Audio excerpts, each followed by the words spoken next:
Hi guys! For today's video, magluluto tayo ng baked bread pudding. Tara na, simulan na natin. So guys, ito yung isa sa mga recipe ko na napakadali. Pwede nating i-dessert. Pang dessert o panghanda sa any occasions.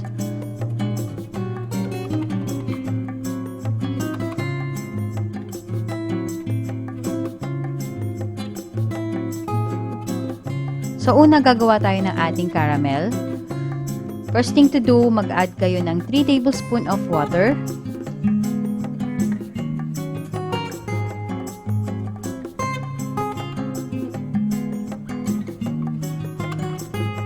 Then 1/4 cup of sugar.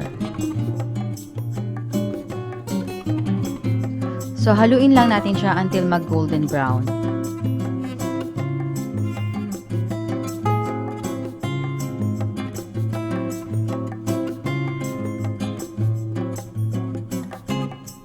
Make sure na mahina lang yung ating apoy para maiwasang masunog yung caramel. So, pag okay na siya, so iset aside natin, ilagay natin sa ating pan na paggagamitan natin ng ating pudding.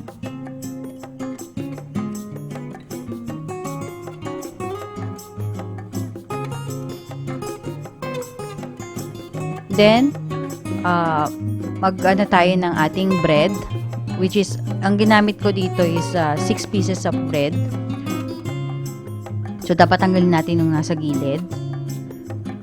Ito, ginamit ko yung chopper lang namin na manual. Kung wala kayong automatic, pwede kayong gumamit nito kasi madali naman din madurog yung bread.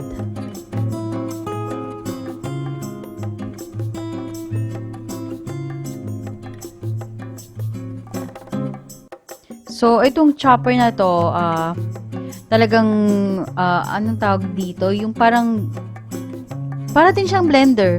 So, ginagrind talaga siyang mabuti. Then, mag-add tayo ng 1 whole evaporated milk. Then, 1 whole of condensed milk.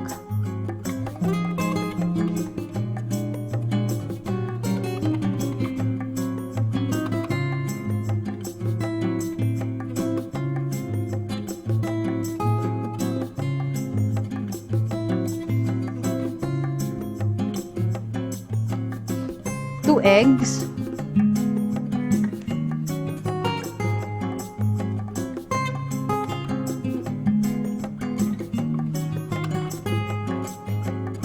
and 4 egg yolks.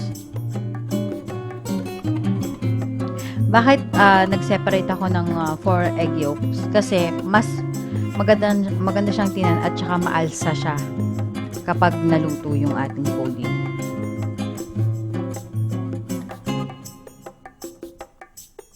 Then, add natin yung ating bread na dinurog natin.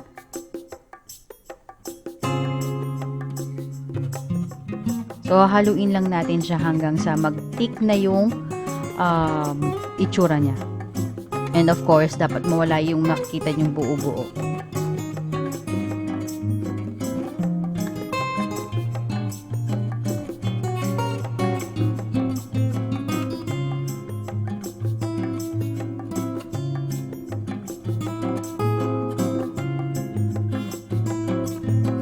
So, ito guys, sabi ko nga kanina, easy recipe and hindi siya ganun katamis.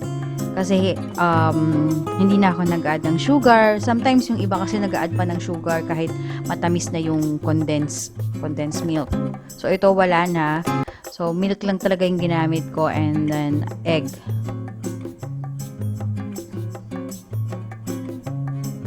Kapag okay na, ilalagay na natin sa ating pan. So, ayan na siya guys.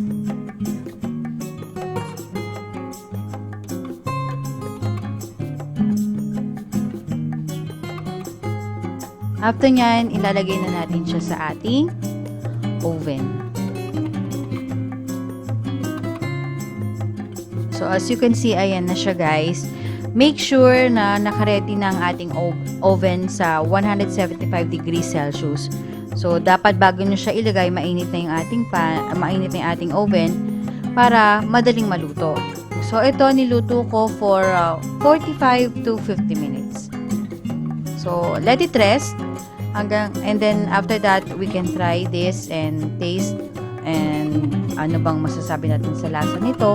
So, nung tinry namin to, talagang nasarapan kami kasi nga talagang hindi siya ganun katamis at hindi nakakasawa.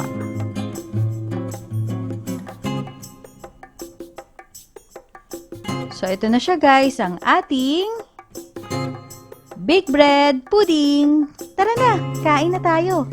Enjoy! For more videos and updates, don't forget to click subscribe and click the bell button. Thank you! Bye!